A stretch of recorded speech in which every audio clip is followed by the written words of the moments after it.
Welcome to this video on the Deranged Ford Ranger. Today we are going to be fitting an optional extra, something a bit special to the front of the vehicle. Have you guessed what it is yet? Let's unwrap it.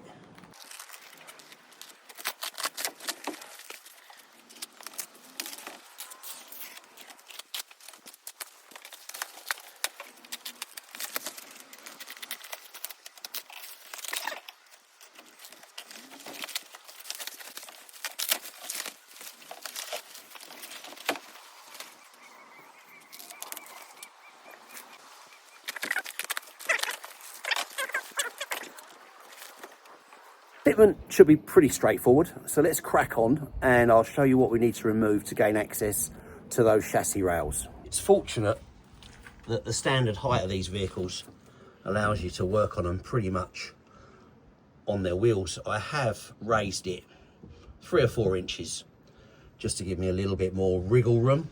First thing we're going to be removing is this valance piece, which will no longer be required, which has 7mm bolts all the way along it. Then we're going to loosen and remove the under tray to gain access to the rails which are behind here. So it's your 7mm socket to undo this piece of trim here. Either end of this one there is a pot rivet on the lower section of the wheel arch cover, and behind there is also one other bolt. This one was missing already, and so was one on the other end. So they've obviously struggled, or it's been removed in the past but not put back for some reason or other. So you've got a 7mm tucked up behind here. You need to pull this down, and then you've got your 3 along the front and your 1 behind this side here, and then you should be able to remove the trim.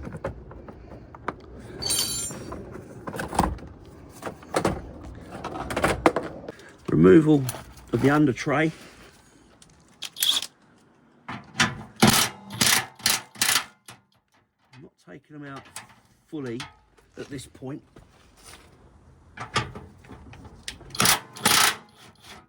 Just loosening them off.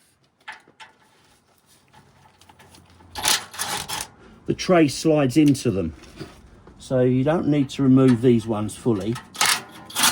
Just loosen them off a little bit, and then continue to remove these.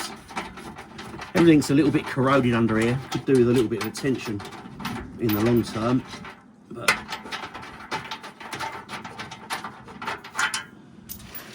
it's one. Just putting my foot on it to stop it dropping, like so, and then lower and slide forward, and that removes the tray. So the kit comprises of 4 of these, but they are 2 different sizes, one slightly smaller than the other. You can't mix them up. You're going to be putting them into this hole at the front there and this hole here. They won't go round the wrong way because the large one is too large to go in the front hole. So the large one goes to the back, and this kit contains these little discs which are designed to stop the bolt wanting to drop back through the hole.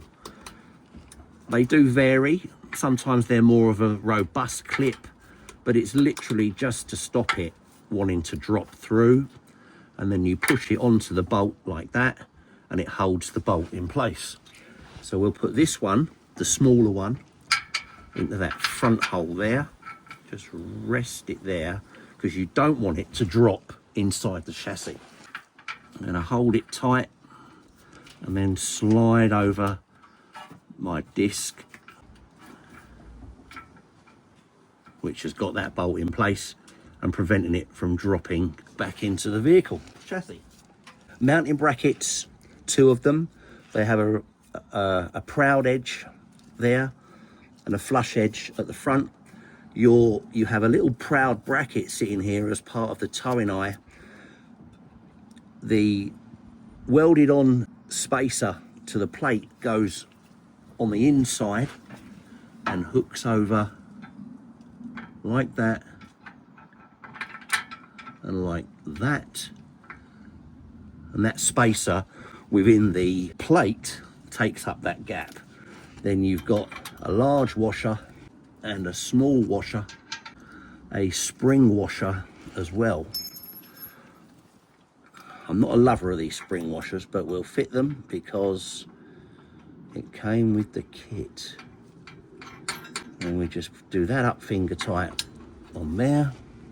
Now, interestingly, the spring washer is of similar size to that nut. And as that nut gets crushed, that washer is going to want to break out. So I'm not going to put the spring washer on the front one because it's that much smaller.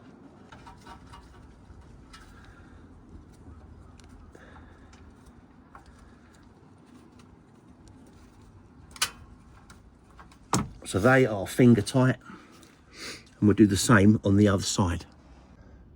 This is the other side done, driver's side front. They're tight, but they're not taut tight because I may need some further adjustment on level a little bit later on.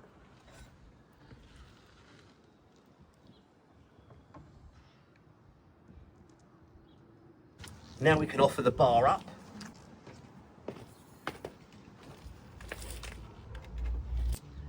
And you have 4 of these and washers, 2 either side, and your 4 nuts.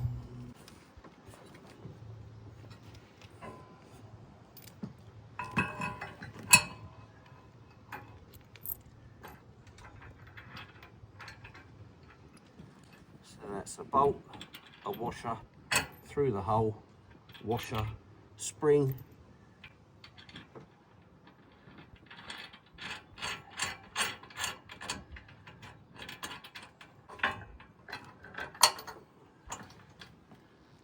two. And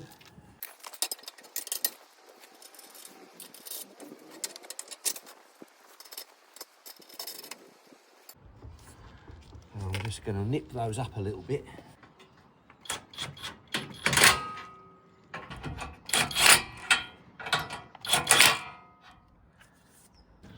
Line up.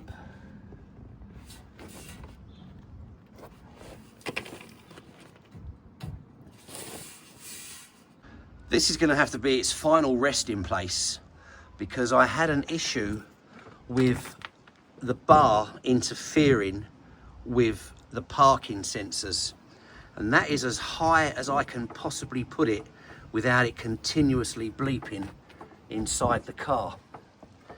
Now, it's perfectly square in terms of the spacing, but that is actually where I'm going to leave it. In my opinion, it's a little bit too forward, but I think there might be an option to either turn the parking sensors round so that they're pointing more in an upright direction, but it's not something that unfortunately I can tackle today.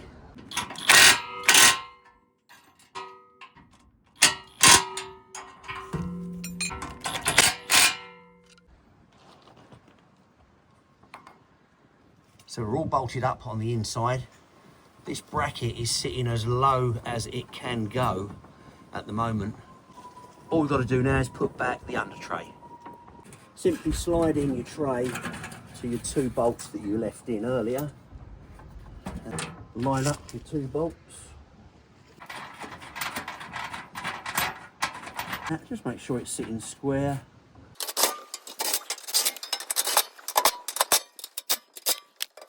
And this is the finished look.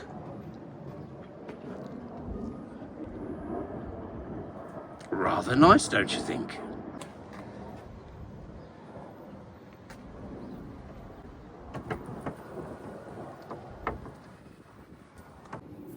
So that's about it for this one on the Ford Ranger front bumper install. Nice bit of kit. I'll put the link up as to where it came from and how much it cost. It fits very well. It's just a shame there are no instructions with it, which doesn't really bother me, but for some people they would just like to know which way round brackets go, etc. And also obviously the interference that comes from the top bar via the front parking sensors. They need to be turned around. I don't know if that can be done or not, so they point in more of an upward direction rather than a downward, and in which case you would be able to raise the bar up to a better level, in my opinion. But it looks great. We'll see what the client says, and we'll go from there. Thanks for watching. Catch you in the next one. Porsche and Campers out.